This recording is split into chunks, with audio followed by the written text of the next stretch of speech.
आणि यानंतर बातमी कोकणामध्ये सध्या रंगत असलेल्या एका आगामी लढतीची। रायगड लोकसभा मतदारसंघामध्ये यावेळी अनंत गीते विरुद्ध सुनील तटकरे यांच्यामध्ये चुरशीचा सामना रंगण्याची शक्यता आहे। शरद पवारांचं घर तटकरेंनी फोडल्यामुळे तटकरेंना पाडण्यासाठी खुद्द थोरले पवार रणांगणात उतरणार असल्याचं सांगण्यात येत आहे। तर शेकाप देखील यावेळी मवियाच्या बाजूने दिसतेय। अशा स्थितीमध्ये शिंदेंची शिवसेना, भाजप आणि तटकरे यांच्या महायुतीचं वर्चस्व असलेल्या रायगडात काय होणार असा प्रश्न विचारला जातोय।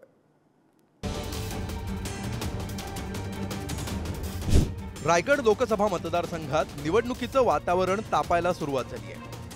महाविकास आघाडीकडून ठाकरेंच्या शिवसेनेचे माजी खासदार अनंत गीते यांनी जोरदार तयारी सुरू केली आहे। रायगड आणि मावळ या दोन्ही मतदारसंघात सभा, दौरे आणि मेळाव्यांच्या माध्यमातून गीते जनतेपर्यंत पोहोचायचा प्रयत्न करत आहेत। अजित पवार यांच्या बंडानंतर श्रीवर्धनमध्ये महाविकास आघाडीचा पहिला मेळावा पार पडला। शेकापच्या जयंत पाटील यांनी पुढाकार घेऊन केलेल्या या मेळाव्यात उद्धव ठाकरे, शरद पवार उपस्थित होते। या मेळाव्यात अनंत गीतेंना मविया नेत्यांनी बळ दिलाय। अजित पवार यांच्या बंडात महत्त्वाचा वाटा असलेले सुनील तटकरे या मतदारसंघातून रिंगणात उतरतील। त्यांना पराभूत करण्यासाठी शरद पवारही उत्सुक असणार आहेत। अशा स्थितीत रायगड आणि मावळ लोकसभा आणि विधानसभा निवडणुकीत विजयाचा विश्वास अनंत गीते व्यक्त करतायत। 2019च्या निवडणुकीत विरोधात असलेली शेकाप आणि गीतेंचे पक्षांतर्गत विरोधक भास्कर जाधवही सोबत असल्यामुळे त्यांचा विश्वास दुणावलेला दिसतोय। बाळासाहेब ठाकरे यांना शब्द दिलेला आहे आणि मी मागून जबाबदारी घेतली आहे।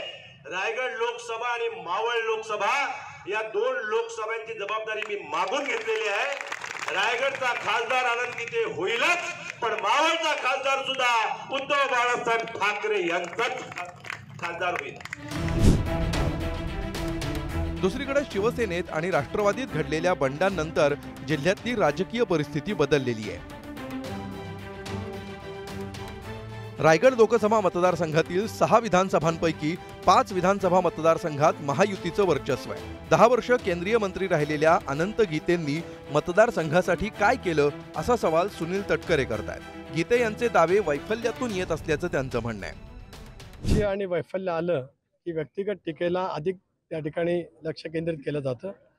कार्यक्रमावरती आधारित 6 वेळा खासदार राहिलेले, 10 वर्ष केंद्रीय मंत्री राहिलेले, त्यांनी कार्यक्रमाच्या वरती बोललं गेलं असतं किंवा माझ्याकडनं काय काम नाही झालं असं बोललं गेलं असतं तर मी समजू शकलो असतो।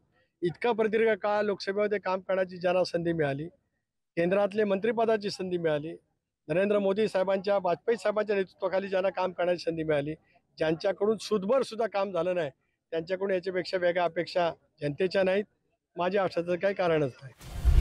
रायगड जिल्ह्यातील सध्याच्या राजकीय स्थितीवर एक नजर टाकूया। 2019च्या लोकसभा निवडणुकीत सुनील तटकरेंना 4,84,563 मतं, तर शिवसेनेच्या अनंत गीतेंना 4,52,942 मतं मिळाली। 2019च्या निवडणुकीतील प्रचारातील पैशांचा उपयोग आणि शिवसेनेतील अंतर्गत नाराजीचा गीतेंना फटका बसला होता। 2019च्या निवडणुकीत शेकापचे जयंत पाटील यांनी तटकरेंना दिलेल्या साथीचाही हा परिणाम होता। रायगड जिल्ह्यात 6 पैकी 5 मतदारसंघात सध्या महायुतीचं वर्चस्व आहे। शिवसेनेच्या 4 आमदारांपैकी भास्कर जाधव वगळता 3 आमदार शिंदेंच्या शिवसेनेत आहेत। पेण विधानसभा मतदारसंघात भाजप, तर श्रीवर्धनमध्ये आदिती तटकरे आमदार आहेत। गुहागर मतदारसंघात ठाकरेंच्या शिवसेनेचे भास्कर जाधव आमदार आहेत। 2019च्या लोकसभा आणि विधानसभेचा एकत्र विचार केला तर अनंत गीतेंना 6ही विधानसभा मतदारसंघात फटका पडल्याचं दिसतंय। रायगड मतदारसंघात लोकसभा आणि विधानसभेत मिळालेली मतं पहा।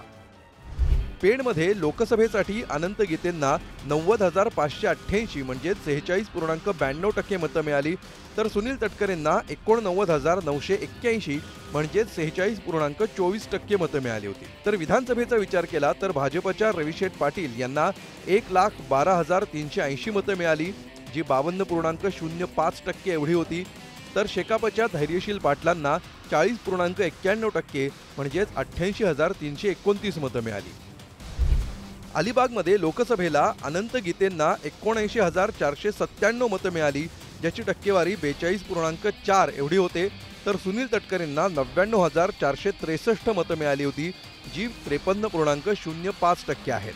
विधानसभेला महेंद्र दळवी शिवसेना शिंदे गट यांना 1,11,946 म्हणजेच 52.11% मतं मिळाली, तर शेकापच्या सुभाष पाटील यांना 79,022 म्हणजेच 36.78% मतं मिळाली. श्रीवर्धनमध्ये लोकसभेला सुनील तटकरेंना 88,886 म्हणजेच 58.7% मतं मिळाली, तर अनंत गीतेंना 51,009 म्हणजेच 33.69% मतं मिळाली. विधानसभेला राष्ट्रवादी अजित पवार गटाच्या आदिती तटकरे यांना 92,074 मतं मिळाली, ज्यांची टक्केवारी 58.55 एवढी होते, तर शिवसेनेच्या विनोद घोसाळकरांना 33.36% म्हणजेच 52,453 मतं मिळाली. महाडमध्ये लोकसभेला अनंत गीतेंना 49.11% म्हणजेच 81,938 मतं, तर सुनील तटकरेंना 45.02% म्हणजेच 75,113 मतं मिळाली. तर विधानसभेत शिंदेंच्या शिवसेनेच्या भरत गोगावलेंना 53.57% मतं म्हणजेच 1,02,273 मतं मिळाली, तर काँग्रेसच्या माणिक जगताप यांना 42.27% म्हणजेच 80,698 मतं मिळाली. दापोलीमध्ये लोकसभेला अनंत गीतेंना 50.77% म्हणजेच 86,266 मतं मिळाली, तर सुनील तटकरेंना 41.47% म्हणजेच 70,456 मतं मिळाली. इथं विधानसभेला शिवसेनेच्या योगेश कदम यांना 51.31% म्हणजेच 95,364 मतं मिळाली, तर राष्ट्रवादीच्या संजय कदमांना 44% म्हणजेच 81,786 मतं मिळाली. गुहागरमध्ये लोकसभेला अनंत गीतेंना 63,644 मतं मिळाली, ज्याची टक्केवारी 45.46% आहे, तर सुनील तटकरेंना 61,364 मतं मिळाली, ज्याची टक्केवारी 43.83 होते. विधानसभेला ठाकरेंच्या शिवसेनेच्या भास्कर जाधव यांना 55.18% म्हणजेच 78,748 मतं मिळाली, तर राष्ट्रवादीच्या देवजी सहदेव बेटकर यांना 36.65% म्हणजेच 52,297 मतं मिळाली. या मतदारसंघात 2019 विधानसभा निकालांकडे पाहता शेकापकडे 1,60,000 घरात मतदान आहे.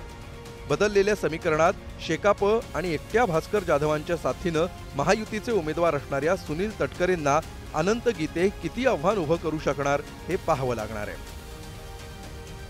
सागर जैन, पुढारी न्यूज, रायगड.